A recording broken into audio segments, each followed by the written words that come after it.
Sejam todos muito bem-vindos a mais uma edição do nosso programa Pensando Educação, que hoje tenho o prazer de receber aqui no nosso estúdio o professor Flagas Rodrigues Lopes, que é diretor da Fundação Casa, aqui em Piracicaba, e o João Eduardo do Nascimento, que é coordenador de equipe também ali na Fundação. Nós vamos falar sobre o projeto educacional da Fundação Centro de Atendimento Socioeducativo ao Adolescente, a Casa. Quero começar agradecendo a presença do professor Flagas, do João Eduardo. Obrigado pela disponibilidade de estar com a gente. Nós que agradecemos. E eu queria começar falando um pouquinho sobre essa questão da... Vamos falar um pouquinho para situar quem nos assiste, quem nos ouve também pela versão radiofônica do programa, sobre essa questão da migração, né? Fundação Casa, que antigamente era chamada de FEBEM. Por que dessa mudança? O que essa mudança de nome reflete, na verdade, que tipo de mudança no trabalho da Fundação? Bem, a princípio é uma grande mudança, uma mudança de estrutura de trabalho, né? Uma mudança da qual você faz um trabalho realmente direcionado ao desenvolvimento do jovem, né? Então, a nossa visão hoje é que a gente oriente e encaminhe o jovem, né? Que é um trabalho completamente diferente do que era feito, e era um trabalho da qual o adolescente só cumpria a medida dele e pouco se fazia na estrutura de todo adolescente, porque o adolescente não é só o adolescente, né? Você tem a família, você tem toda uma estrutura em volta disso que você vai trabalhar junto com a rede social da cidade, da região. E esse é o trabalho que hoje a gente vem fazendo, inclusive em Piracicaba. Fala um pouquinho do perfil, para a gente, do perfil dos internos hoje aqui da nossa unidade. Quantos são? A faixa etária? Então, a gente trabalha com dois tipos de medida, né? Que é a UIP, que é a Unidade de Internação Provisória, que a gente tem 16 vagas, e a internação, que é a internação, que são 40 vagas. A UIP, eles estão aguardando o parecer do Ministério Público. No caso da UI, não. No caso do UI, já estão cumprindo medida. Hoje, a gente tem... 37 adolescentes internados, né, e 16 em estado esperando na UIP. E que tipo de atividades esses adolescentes são desafiados? Qual é o programa que eles cumprem? Qual é a rotina? A rotina deles, o dia a dia deles? Assim, o despertar deles é às 6h15 da manhã, da qual eles vão para o café. Logo em seguida, às 7h15 começa a escola formal, que até o meio-dia e meio eles estão em escola normal, como se fosse é uma escola vinculadora que vem professores do Estado para ministrar a aula. Eles, meio-dia e meio há um encerramento das atividades diurnas, e eles da parte da manhã, e eles vão para o almoço, e a 1h30 recomeça as atividades da parte da tarde, né? Que aí tem os cursos profissionalizantes, arte e educação,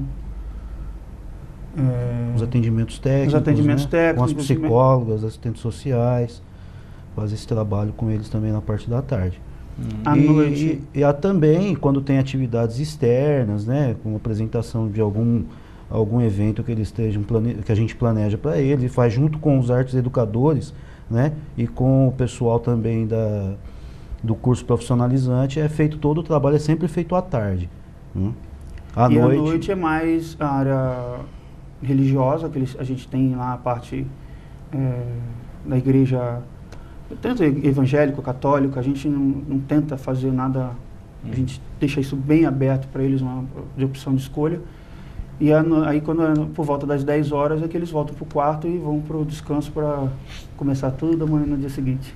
E essa programação vai de segunda a... De segunda a sexta.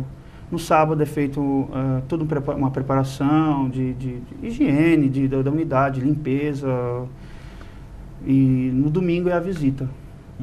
E como é que vocês percebem, enquanto educadores, participantes ativos, porque vocês estão nesse dia a dia, no processo ali com esses jovens, o resultado desse trabalho, da questão da educação formal da parte da manhã, da questão do preparo técnico à tarde?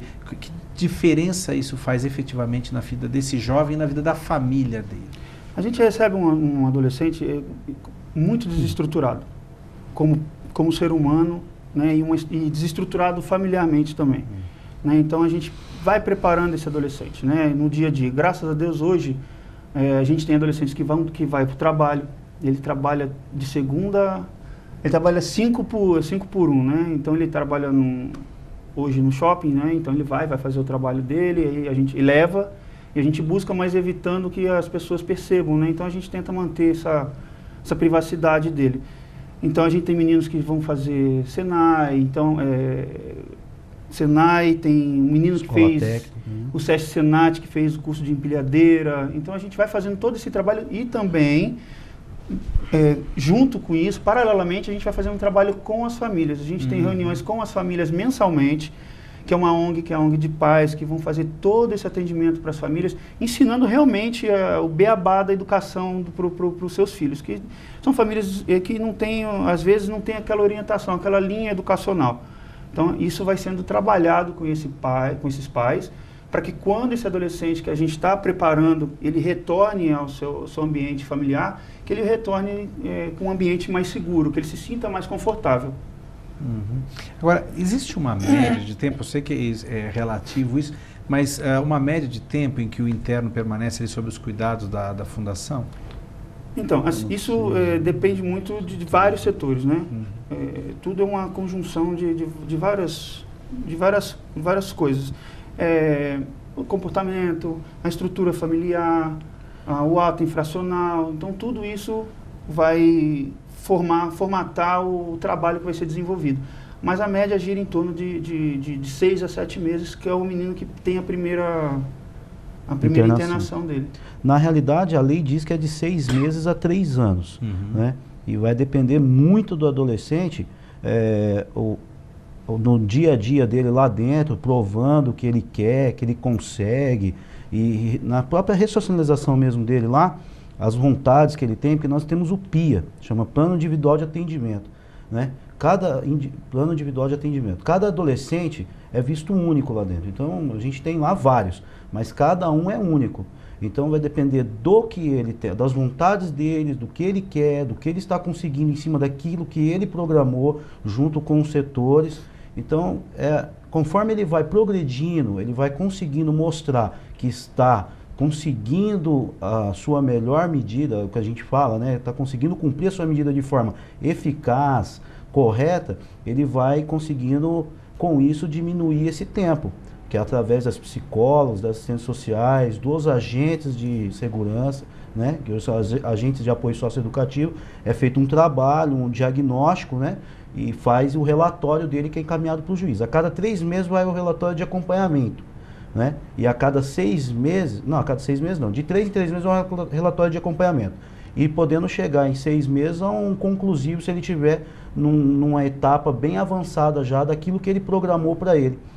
O que é importante frisar, como o João estava comentando, é que assim, há uma participação de todos na unidade no processo desse adolescente, né? Então, que ele falou, tem as referências do adolescente, tem a referência da área de segurança, tem a referência da área da saúde, da área técnica, que tem a participação da psicóloga, da assistência social, da pedagogia, né? Então, todos participam de todo o processo desse adolescente. E quando chega no período de fazer esse relatório, de estar fazendo essa elaboração do relatório para o Ministério Público, há uma participação de toda a equipe nesse relatório também. Então, assim, a gente faz reuniões semanais para a gente estar fazendo discussão de caso, discutir o que um adolescente está melhor, o que não está, o que precisa ser melhorado naquele adolescente, e a gente descobrir qual é a veia daquele adolescente. Porque tem meninos que não adianta você querer que ele seja um excelente padeiro, que ele não gosta daquilo, né? Como a gente tem um menino lá que está fazendo, se der tudo certo, até sábado agora ele assina com o Guarani, né? Ele é um jogador de futebol e o sonho dele, e a gente buscou isso, e fomos buscando, e hoje, graças a Deus, já está praticamente concretizado. Então a gente busca o que cada um deles tem de melhor. Esse é a grande mudança é essa. Quando um coloca algo na cabeça que quer, por exemplo, o menino do futebol, né? Então, quando ele apresenta um desviozinho daquilo que ele está planejando, a gente já intervém com toda a equipe, leva na sala do diretor, junto à encarregada técnica, a psicóloga, assistente social, o agente socioeducativo, que é a referência dele lá dentro, todo mundo já conversa, já traz ele de novo pro rumo que ele traçou, né? Para que ele não perca o foco e consiga realmente os seus objetivos. E dentro de um trabalho assim tão completo, porque na verdade é um trabalho extremamente integrado, que vocês estão falando. Vocês têm ideia do quanto esse trabalho integrado e mais completo reduziu o número de reincidência, desde que foi implantado, desde que se começou a pensar de forma integral esse processo? Assim, concretamente a gente não pode passar estatísticas, porque a gente tem um limite de trabalho com esse adolescente. Mas a gente continua até hoje fazendo acompanhamento desses meninos. Né? Então a gente tem meninos hoje que continuam realmente trabalhando, a gente tem um menino que foi fazer ETEC e a gente já deixou ele encaminhado tanto na ETEC como no emprego, e ele continuou seguindo o caminho dele. Que a gente continua fazendo esses contatos com esses adolescentes. Então a gente tem realmente... Há um acompanhamento posterior. Há um acompanhamento que foge um pouco da nossa... Vai além, vai né, além do nosso trabalho. Então a gente... vocação. É aquela coisa, quem gosta realmente do que faz, não consegue ficar só naquilo que é programado, né? Vai sempre além um pouco. E a gente consegue, através do menino já recebeu a liberdade dele, a LA, saiu da unidade, aquela preocupação de estar ligando, falei, como é que tá? Liga para a família, tá indo, continua. E a gente tem um bom retorno, temos conseguido muitos adolescentes. A gente teve exemplo de um menino que ligou pra gente e ele falou assim, senhor, me ajuda, pelo amor de Deus, eu tive uma recaída, né?